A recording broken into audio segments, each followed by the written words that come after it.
Hey everybody, welcome to the Minish Recap, a bite-sized video game news show where we cover a news topic in under 10 minutes, hopefully. Today, I'm your host, Spigel, and with me, a new guest today, we have DrEvilGenius, Deg from the IGN Zelda board. Say hello, Deg. Hello, everyone. So, Deg is new. He likes the podcast. I'm like, we got to get you on the show because he always got a lot of good stuff to say. And today, we're actually going to be talking about something that has, I guess, been a concern of many people for a while, and it was the way that Nintendo is taking the how should I say this? The direction they're going with their online play, yes, essentially? Yeah, and we're specifically talking about Splatoon because a report came out today about Splatoon that it will not have voice chat during the matches. And my initial reaction was, what is going on? Why would you do this? Or why would you not do this, I guess? And what do you think about this? It's definitely a very split decision type of thing, because I can see where they're coming from. I know personally, when I'm online, I don't even use voice chat just because it's obnoxious and offensive. And Nintendo has that image that they're trying to uphold, that more family-friendly atmosphere that they've got going. So cutting it out definitely helps maintain that. If that's the direction they want to go, I mean, I get it, because they've been using that as an excuse forever, right? Saying like, oh, we want to preserve this family-friendly image and environment for everyone to enjoy. But the fact that I can't get on and talk voice chat with my friends in a 4 versus 4 death match, I guess you'd call it, which, a little background, Splatoon, if you don't know, if you're living under a rock or you haven't listened to any of the episodes of this podcast, it's a 4 versus 4 online. It's not only online, but it's got an online multiplayer shooter aspect where you go around the map, trying to cover up as much of the map as you can with ink. And whoever has the most ink on the map wins. And it seems to me like this is going to be a very strategic type of game. So to not be able to give instructions to your teammates is very worrisome to me. Like even if you had a team leader giving instructions, like even if only one person could talk, it's still a problem, I think. And it concerns me that that's not going to be an option. Yeah, it goes back to that basic problem with the Wii U online capacity in general. You don't have that direct voice chat capability. You do have those third-party Skype and any other voice-over IP program that you can use, which the argument that I bring out is for that. If you're a dedicated gamer who's really going to get into the weeds when it comes to strategy, you can always just call up your buddies that you're going to play with there.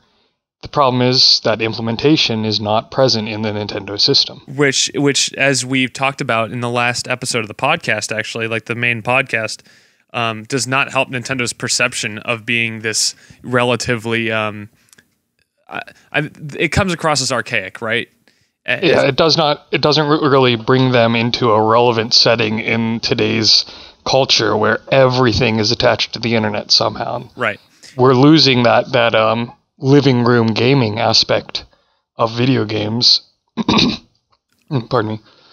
And that in and of itself is a point of contention with the current atmosphere in gaming. And Nintendo, unfortunately, kind of does seem to be on the losing side of that battle. And yeah, and also Piddle from last week's show actually had a lot to say about this, but he was unable to be with us today, but I had him type up some of his thoughts. I just want to read them out just to sort of get his opinion out there too. He says, I think this is another example of Nintendo dismissing the importance of online connectivity, which is preposterous because everyone is using their phones these days across all cultures, so to forego a chat system is archaic. It is going to hurt the game and their overall sales. It will be a constant point people make against the game. It's fantastic. It's a ton of fun, but you can't communicate with your teammates, which is ridiculous. That's pretty much the only relevant point that I wanted to bring up. But it seems to me like everyone is having similar reactions to this. Yes, I can definitely tell just looking at it right now, the reviews, that's going to be the main thing everyone's going to be talking about. Because people brought it up in Mario Kart 8, and Mario Kart 8 is not even a game that I felt, yeah, we need chatting during the races. Like, yeah, like it's satisfying to say, oh, you got me, with the blue shell or something like that. but it wasn't super necessary. But for a game like this, I mean, I just don't understand how you can forego a system like this. Yeah, the difference there, you've got your Mario Kart, and it really is, the multiplayer even is a single player type of multiplayer. You're only worried about your own kart, Right. your own, how you're going. With a four-player team that is designed around that strategic element of going out and covering the map and, you know, not wasting effort and actually working together, that coordination that you're losing, that inability to communicate and talk, like you go left, I'll go right, it's a real big loss there. I mean, and that's pretty much it. I don't think we have anything else to talk about regarding that, but just some other Splatoon news that came out. It's more minor on the more minor side of things. But did you happen to see the fact that they're making I think they called it Hero Mode, and it's going to be like a 3D platformer mostly, which I thought was really interesting.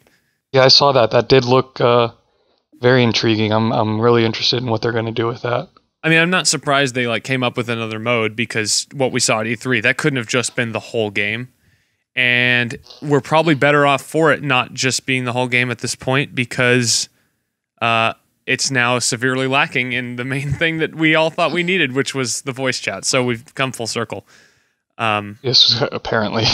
But I don't want to take away from Splatoon's awesomeness. Like, as an IP, the game still looks really, really good, and I'm very excited to play it in May, hopefully. And I mean, I never got your thoughts on this game, Deg, because you've been busy the last few years since this. Yes. Yeah. So, what did you think when they first announced this game? Did you? I was really pumped for it whenever I first saw it. I was like, okay, here's something that Nintendo's doing to actually try and get rid of that anti-online mentality that they've had through GameCube and through even the Wii. And they're really trying to push the envelope with the Wii U here. They're trying to get that online. I mean, we've seen them do a Mario Kart 8. It's got that online function. Smash Brothers, we can play online. I've been playing with some of the other ZBNers here, and it's been just spectacular. But part of that is I've been playing with them and then hopping on to Skype to do the trash talk and all that. So they're working towards fixing it. It's just a slow process. I don't think they quite get it.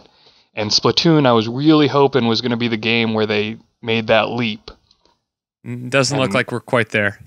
Doesn't look like we're quite there, but I'm still planning on getting it. It still looks really fun. It looks like a great party game to hook up with some friends, and it's an exciting new IP, definitely. Yeah, for sure. And it came across as sort of just it was like this kind of gut blow that it was like, oh, okay, I guess they don't have it completely there yet, which was frustrating because I was looking so forward to it. But we've now gone the whole we can keep beating a dead horse, but we're already closer to 10 minutes. So let's just go ahead and close it out here. Deg, any final thoughts? My final thoughts: still get the game anyway. At least show Nintendo that they're going in the right direction. You know, that whole vote with your wallet type of thing. Right. And new IPs are always exciting, no matter what it is. So yeah, that's exactly what I was about to say. I love whenever they're willing. That's one thing that's great about Nintendo is they're willing to pull out those new IPs. They don't get stuck in a rut. They really like to explore. This is a great chance to see Nintendo at their greatest with new game making. Right.